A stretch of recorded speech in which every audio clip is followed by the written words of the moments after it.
if you want to lower your scores, there are 3 shots you must have when you're near the green. We need it to pitch it correctly, chip it correctly, and flop it correctly. Once you have these 3 shots, you cover every situation around the green. In this video today, I'm going to show you exactly how to play these 3 shots and lower your scores. Check the video out.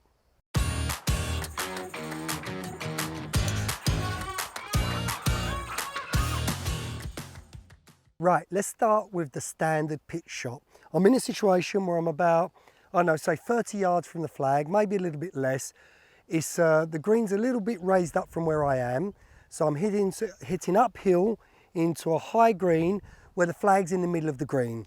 Now, what I think would be the best option here is to use a lofted club because I don't have so much the green to work with. So I want to get that ball landing on the green and stopping as quick as I can near the flag. So I've got a 58, you can use a 60, you can even use a 56 or a 54 wedge, not a problem.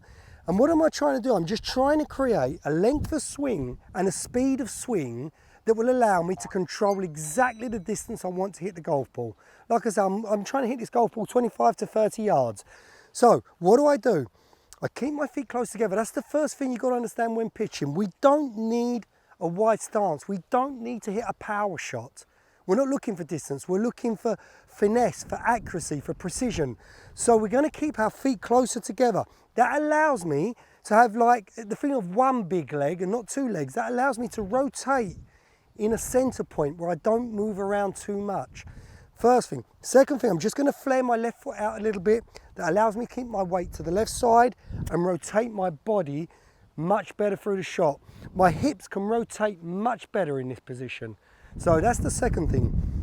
I always keep the club face open just a little, 1 or 2 degrees, because when I get my weight to the left and my hands a little forward, I want to see that club face a little open. Why? It activates the bounce of the club. I want to feel the bounce of the club gliding across the ground. I just want to be bruising the ground and letting that club just skip along the ground. I don't want to use the leading edge and put that club into the ground. Then the key part here is length of swing, okay, and the speed of swing. So I want to be swinging approximately to about, I would say about 9 o'clock, just a little less than 9 o'clock, okay, this is 8, this is 9, 8 o'clock, but with a little wrist hinge, and I'm just going to swing through to about 3 o'clock approximately, get my body rotating, keep my arms connected, I'm releasing the club and the bounce into the ground. One key point I'm trying to remember is to keep width in my swing. I try to keep my hands away from my body. I don't want to be pulling them in. That will get me steep on the shot. I want to keep this feeling of width, and rotate around my center point. My weight's to the left, the club face is open, and look how that club glides along the ground. Right, so let's give it a try. Enough of the talk, let's see if we can do it. Just going to build the feeling. That feels really good. Let's try and get this ball as close to that hole, if not in. Yeah, really good shot. I like that one. Just about I'd say about 5 or 6 feet to the left, maybe a little less, but it's definitely pin high, great strike. Let's go to shot number 2. Right, chipping. Let's keep it simple. I've got a bit of distance here. I've got at least, I would say 15 yards before I get to the flag. So I've got plenty of green to work with. I'm just, 6 feet off the green. I could putt it, it's possible, but I've got a little bit too much grass here. It's a little bit uphill. The grass is a bit spongy. It's a little bit thick, so the ball will probably stop in that. So it's better just to get a shot that will just chip over that and run out to the flag. Keep it simple. I've got the 8 iron. Use a 7 iron. You know, I even say to people, if you're having problems, use the hybrid, use the 5 wood. You can chip and run with them as well. Now, obviously, the more expert player will be using his 54. He'll be putting a bit of spin on it. We want to keep it simple. I want to get that ball close to the flag. So what do? I take my 8 iron. I keep it quite upright. So that allows me to step into the shot, because the further I stand away from the ball, the more the swing is going to be rounded and the more problems it's going to give me. So if I just stand a little closer, step into the shot, my movement's going to be a little bit straighter, so the arc of the swing is not so exaggerated and the angle of attack will be more precise. That's the first thing. Then what do? I can grip it like a putter. if I feel better, which I think is a really good thing, I feel that I'm holding it through the lifeline of my hand and I've got the club quite upright. Then what do? I stay to my left, I keep my weight a little on the left side. That will help the angle of attack be a little bit more from high to low. And then I just putt. That's it. I'm not using my wrist, I'm using my shoulders, using my arms, creating a pendulum action. And it's such an easy shot. I just got to keep it flowing. I'm brushing the grass. I focus more on the grass than I do the golf ball. Right, I have a good feeling, so let's give it a try. Let's see what happens. Step into the ball, a little more upright, putting grip, weight a little to the left, and let's just play a little putt. Absolutely beautiful. Look at that ball run to the hole. It's so simple, and I feel I can really repeat that every single time. So that's step number 2, that's shot number 2. Let's go to the third one, the flop shot. Flop shot. We don't want to be using this shot if we don't need to. It's only in those extreme situations you have no other option, so you have to take this one.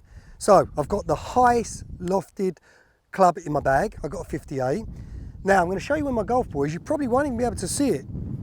It's here. All right, it's right down in that grass. It's buried, it's in really nasty stuff. And look how far I've got to go. It's like I've got about 10 paces and I'm on the flag. So really, if I try to hit a soft shot from here, chip and run, that club's just going to get tangled in that grass, and that ball, because there won't be a lot of speed, will just go there. Okay, and what happens when you're scared? You pull yourself in, you tighten your hands and your arms, you end up topping it and going the other side. So we're kind of, you know, in a situation where we need speed. And if we need speed, we need delicacy. We need that shot to go up, land softly on the green and stop. So flop shot, what do? We open that club face at 58 degrees. We're going to try and turn it into 70 degrees. And when I say open it, I don't mean just turn your hands. I mean turn the club, then you grip it. Right, that's fundamental, okay? What do I do here now? I widen my feet. I put the ball a little to the left side and I create this nice wide angle. I'll show you from there, this nice wide stance, ball to the left. I keep my weight a little to the left. My hands, I feel that they're quite down. I don't stand too much up, right, on this. I stand quite down, and that allows me to use my wrists a little more. I want to get the wrists up quickly. I want to feel that that club is coming down into the ball, into the back of the ground, and just letting that club slide underneath that golf ball. Okay, I took a bit of a divot there, but that's fine. So I'll open that club face. I keep the ball to the left, just a little. I keep my weight to the left. I keep my hands quite low, get those wrists working a little bit, get myself cutting under that golf ball. I feel that the palm of my right hand is looking at me when my finish. I've kind of just scooped up underneath the shot a little bit, okay? So let's give it a try, let's see what happens. So it's quite a bit down here, nice and easy. Let the club go under, beautiful. Right, it's a little long. You know, I've got a putt from about 7 or 8 feet, but trust me, that's fine. From where I was, I've got that ball out, I've got it on the green. I had no other option there, and I'm pretty pleased with what I've just done. So these are 3 shots, guys. Like I say, the last one, if we don't need it, you know, don't do it. But these are 3 shots that you really do need to master to get those scores down. Be your best. If you like the video, give it a thumbs up and share it with a friend. And please consider subscribing to the channel by clicking the subscribe button and the bell button next to it.